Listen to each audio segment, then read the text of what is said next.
special day because our fourth roommate, Lynn, is coming today.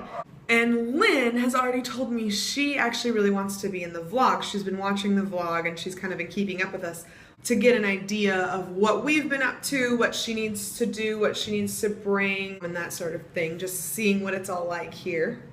Kirsty is actually out right now. She is getting her knee looked at, so hopefully her knee is gonna be good. I think she'll be fine. It's not like a serious injury or anything. Just getting it looked at.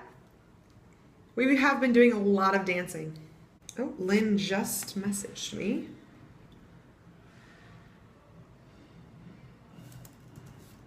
So I know I'm in the kitchen.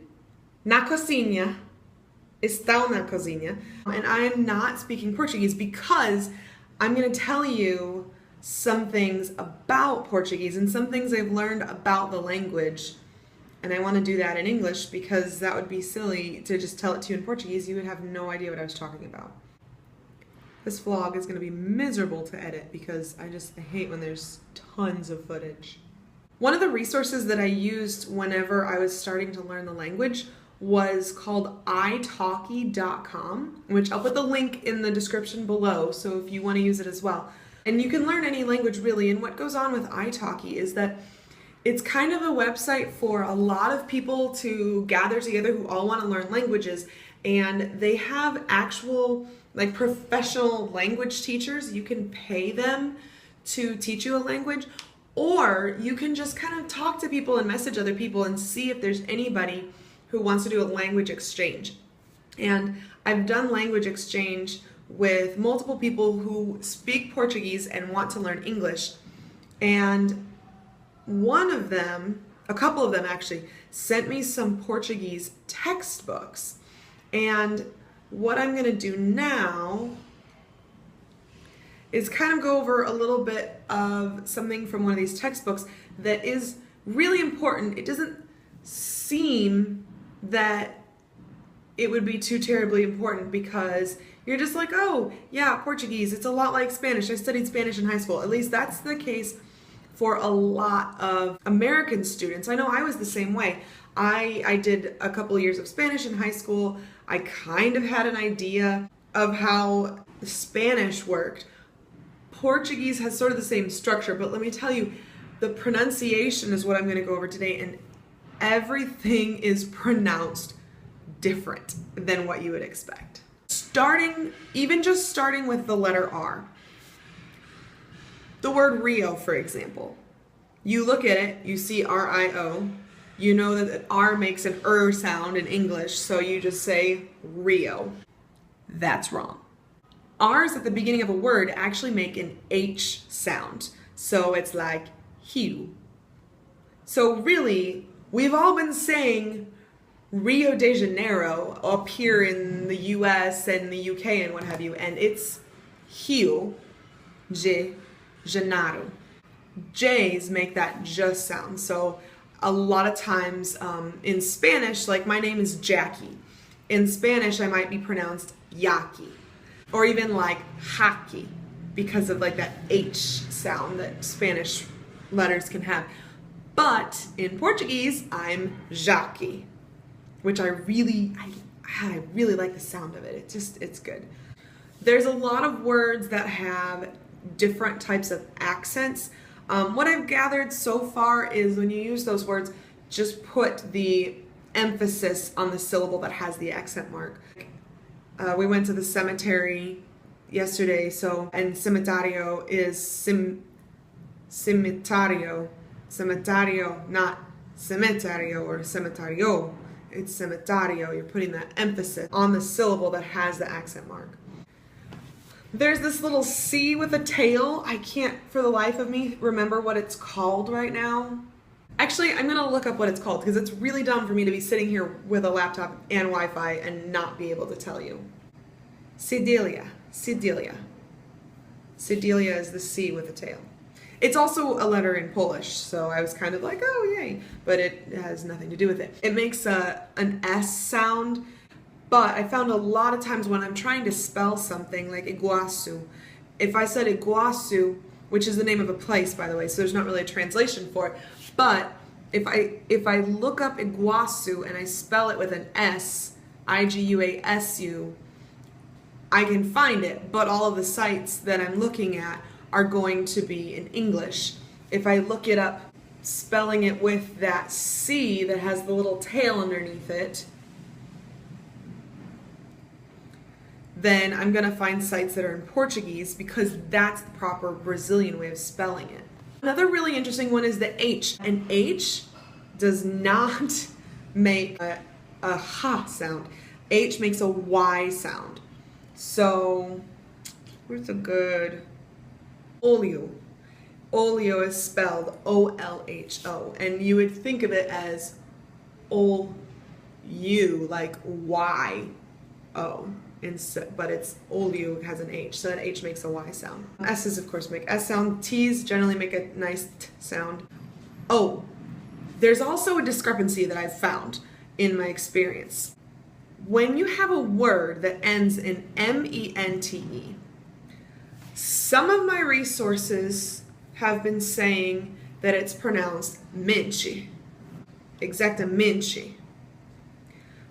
But what I've been told by word of mouth from like my teacher and from some other people I've talked to is that you don't pronounce that last E. So it's not minche, it's minch.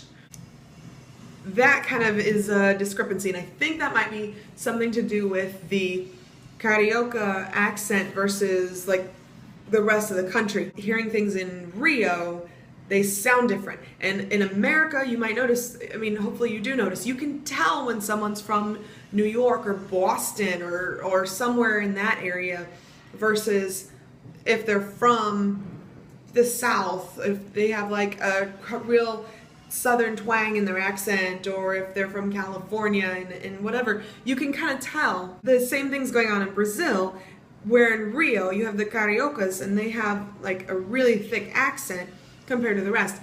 And what I've been told, and maybe this is a good thing, maybe this is a bad thing, is that living in Rio and learning the language here, the Carioca accent, they say, is the hardest to master of Portuguese. So if we can master the Carioca accent, we should have no problems speaking Portuguese anywhere else, because everything else should be super easy. Also, if you're planning on going to Brazil or you are speaking with a Brazilian or anything like that, there's an app called WhatsApp, like WhatsApp. Facebook has purchased them because they're so popular. It is basically the way that Brazilians communicate with each other. They don't text, they don't call, they WhatsApp each other. They send messages by WhatsApp. It works over Wi-Fi. It works over data service too. But the point is that it works over Wi-Fi and it's free. And you use your regular phone number to text people, call people. So if you have my phone number and you need to give me a text message, you can download WhatsApp and you can text me. The only thing is, I can only use my phone on Wi-Fi. Hence why the last all night was horrible, because I couldn't do a darn thing on my phone. It was dead to me because there was no Wi-Fi.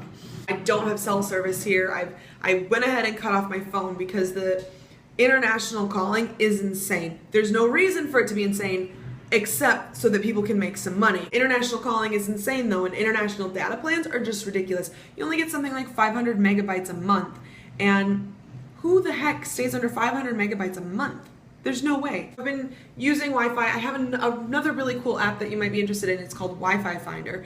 And even if you're offline, it uses GPS technology to find places that have Wi-Fi in your area, and it will give you the address. And so if you need, like last night we needed to go down the street to use Wi-Fi at a place that was down the street from us. And it works. I mean, it works really well. We were able to find it. We were able to get on. It was free, and we got everything done. I was a boring date, so Kirsty, I'm sorry. It was our date, sort of, and I was boring because I was on my phone the entire freaking time.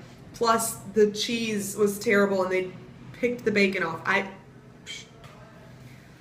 Personally, I love bacon, but Kirsty's vegetarian. A lot of times when you have two R's together, just going back to our discussion here, two R's together kind of make a sound like an H again. So like car would be kahu, kahu. But I mean, it's not real pronounced. Anytime a word ends in O, it makes like an oo sound.